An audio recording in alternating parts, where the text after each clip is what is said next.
Flipping's back in 2025, but is anyone actually making any money? Or is buy and hold still the smartest move in the game? Here's what's working right now and what's not. Let's get into it. All right, guys, welcome back to Peter Kelly Property. Happy Monday. Hope everyone had a good weekend and their week is off to a flyer. All right, well, let's get into this one, guys. So we're flipping or we're buying and holding. What's the difference? Who should be doing what? And what are we seeing working out there? All right, well, let's get into probably the definition, right? The definition of the two. We've got buying and holding, which obviously the name suggests you buy, you hold for a long amount of time, you're waiting for capital growth, you're trying to increase the yield on the property, and you're holding for the long game. So less important to time markets because you are buying and holding, and you'll put yourself in the way of good markets, no doubt, by holding for long enough. Then you got the flipping. Exciting game. If that's your passion, you know, you're buying a property, you're looking to add some uplift, might be through renovation, maybe a small subdivision, a tidy up, and then put back on the market and flip, voila, and hopefully make some money. So that's more of a cash flow sort of churn and burn. Let's make our way through these projects, and it takes someone with a acute skill set and ability to be able to do this for sure. So let's get into who's doing what, what's working. Okay, so looking at the two, the cash outlay and the cash flow of these two strategies is different. Okay, so we've got buy and hold strategy. You'll buy, you'll lend from the bank, you put some equity down, circa 20%, and on road costs, maybe less if you've got certain lenders helping you out with that and your specific situation. But for the general population, put 20% down plus your stamp duties and costs, and then lend the rest. Rent the property out. Maybe it's negatively geared. Good chance it's negatively geared depending on the asset it is. And then essentially hold and wait for capital growth over the long time. So a play like this, probably easier from a cash flow perspective versus the flipping play, because you'll get your loan, you'll get your tenant in there. Your tenant will help you pay those weekly, fortnightly repayments back to the bank. And like I said, maybe it's negatively geared and you're claiming that tax back through your tax return. Quite an easy, safer way to play. And in a minute, we'll talk about how to maximize that strategy also, because there's doing it and then there's doing it well. All right, let's get into the flipping. So the flipping, obviously, we're looking to buy the asset, same as a buy-hold strategy. But the main difference is you're probably not putting a tenant into it straight away, or you're not putting a tenant into it at all, really, because you're looking to create that uplift, okay? You're looking to buy something that maybe you can see something that others can't, or see something and you've got the skill set to be able to do something, to be able to create that uplift, do a little renovation, little subdivision, little flip. Could be land out the back where you renovate the front one, subdivide the land out the back and create equity that way. But you haven't got the ease of buying, putting a tenant in, helping with the cash flow and doing it that way. Often you've got to buy the asset. You might have to have cash and equity sitting there ready to go and cash ready to pump into the project to create the uplift and then sell it at the end. And obviously you need to, some timing of the market can be very useful in those strategies also. Okay. So cash inputs, very different for both. And probably, obviously the flipping, more risky, more cash required. Those repayments, no one's helping you with those repayments. There's no tenant helping you where there is in the buy and hold. Okay. So there's the difference there. All right. So that's where the cash flow sits. As far as a bit of a risk comparison between the both, like I've probably alluded to, there's no doubt the buy and hold strategy, less risky. There's less risk in that. You buy a property, you do a building and pest inspection, try and buy it for the best price you can. You take your time, you don't FOMO in, you don't rush it, you buy a good asset in an appreciating area, not on main roads, try and get a good orientation, hit good school zones, all those things we talk about in the other buyers advocacy type pods we do, ticking all those boxes, all the things we talked about, we've spoken about in recent pods, and then you put a tenant in, then you rent it out. Low risk, low risk, okay? As long as you figure out what your shortfall might be on the weekly, fortnightly, whatever, however you've got your repayments geared, and as long as you've got that shortfall to top it up, as long as you've got that negative bit of gearing in your cash flow, and you can service that, happy days. The flipping, yes, we are getting a bit more into the higher stakes part because you can see blowouts.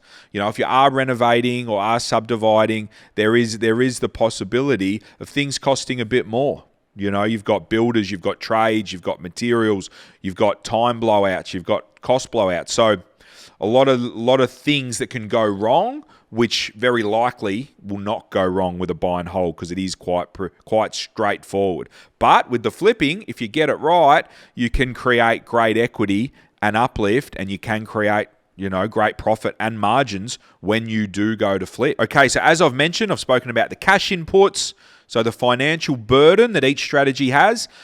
I've also talked about the risk of each one lightly. Now let's talk about which investment strategy suits each type of investor. Okay, so because both can work, and I've seen both work, I've done both, and I've seen people and seen clients succeed with both. Now, the buy and hold strategy is probably for more people that are definitely more of a passive type investor. You know, they may not have the skill set of renovating and subdividing and developing and even the time to put into that flipping game. They may work very hard in their jobs, busy in their family lives, and they believe in property, and they just want to get themselves a property portfolio and let that grow over time, and that's perfect for them. That's the type of operator that earns good money, has good serviceability, can loan the money to do this buy and hold strategy, and can build that up slowly. Perfect strategy. For somebody that's, you know, a bit more passionate about it, maybe a bit more time on their hands, might have a flair for interior design, you know, one of your partners might be a tradie, all these things, and may have great connections in the trade arena and consultant arena to be able to do these things quickly, make minimal mistakes, create uplift, and then play that flipping game, which can be good, but it's definitely an acquired skill set and I guess a risk appetite and a passion for this game. One thing I do want to make mention, talking about the flipping and the risk and who it suits, the profile it suits, people that are actually buying properties in their principal place of residence in their own names, living in them, renovating them, and then flipping them. For me, that's probably the sweet spot. That's the perfect flipper, if there is one, because it is your principal place of residence. You're not going to pay tax on the uplift as long as you've been in there for 12 months and you've sold your principal place of residence. There's no tax or GST or anything like that on the sale of that property, which that's a great windfall. And for the people that can do that, that's where I see it work best. Because you're buying and flipping in a reasonably short time frame, if you've bought in a market that's higher than the market that you're selling in, and then you have to pay your stamp duty costs, your renovation costs, and all these sorts of things. So if you're buying a bit higher than you're selling, it's going to be hard to flip. It's going to be hard to make money. But if you are a principal place of residence operator and you are an owner-occupier to that property, well, then essentially you can live in it and wait for that market timing to be on your side, because that's a really important one. To say that people are flipping when they're buying at a level, selling at a lower level, and adding in all those costs, mainly stamp duty, which is a bit of a dead cost, adding in all those costs, your marketing and agents fees at the end as well, to say they're making money, I would doubt that they are making money. So the biggest thing for me in flipping is the timing aspect. You've got to get the timing right, need to get some uplift happening. So if you have the ability to stay in the property and live in it and have a roof over your head until the market's right for you, that's the perfect flipper, okay? Buy and hold passive for the flipper, owner-occupiers, they have a skill set in it, and they can manipulate time and they can stay in the property until the market suits them and until they're going to make their margin and move on to their next project. Bloody perfect. Get after it. Okay, guys, we're getting there, but what should you be doing in 2025? Well, if you tuned in before the weekend on Friday, we spoke about what property's going to do 2025, 2026, and what it's likely going to do. So that can drive your decision on what you're going to do, but you need to be a certain type of investor to do both. All right. So we've got the buy and hold I see that working. 100%. I see it working in 2025. I see it working from 2024. The trick is with buy and hold, it's a long-term burn.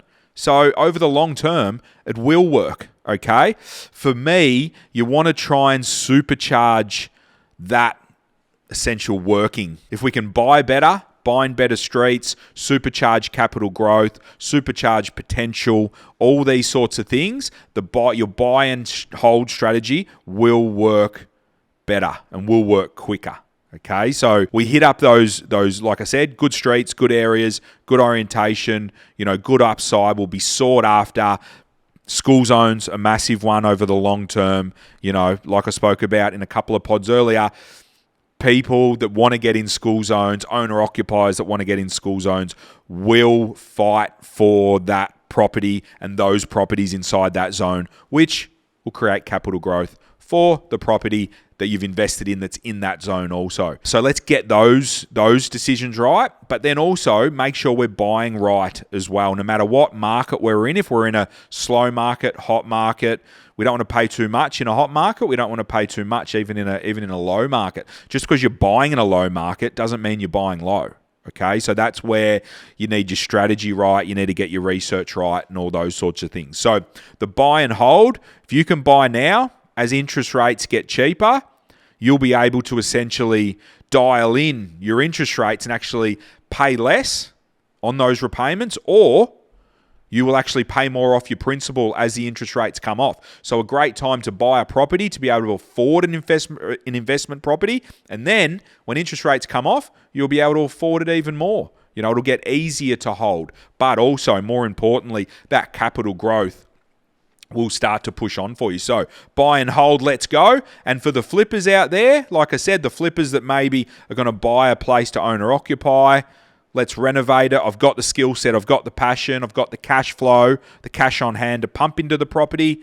I think it's a ripper time, because by 2026, by the time you buy it, flip it, and if you want to put it back on the market, ideally you've seen some growth, and that's what we're predicting, then you can go back on the market, or you can happily live in it, wait for another time to sell it, but you've increased that growth through sweat, equity, and well done to you. So both strategies will work in 2025. Depends what type of player you are, like I've mentioned. So that's what I think, guys. In 2025, buy and hold and flipping is going to work because we're in a rising market. We're going to see rising property prices, which will insulate both plays. Okay? Love it. And, of course, you want to talk more, want to learn more, want to have more resources for free? Get inside the littlefishnetwork.com.au. We've got people speculating on property. They love property in there. So you can run your thoughts and questions through the community. Myself and our expert team's in there as well. And the resources are a ripper as well. So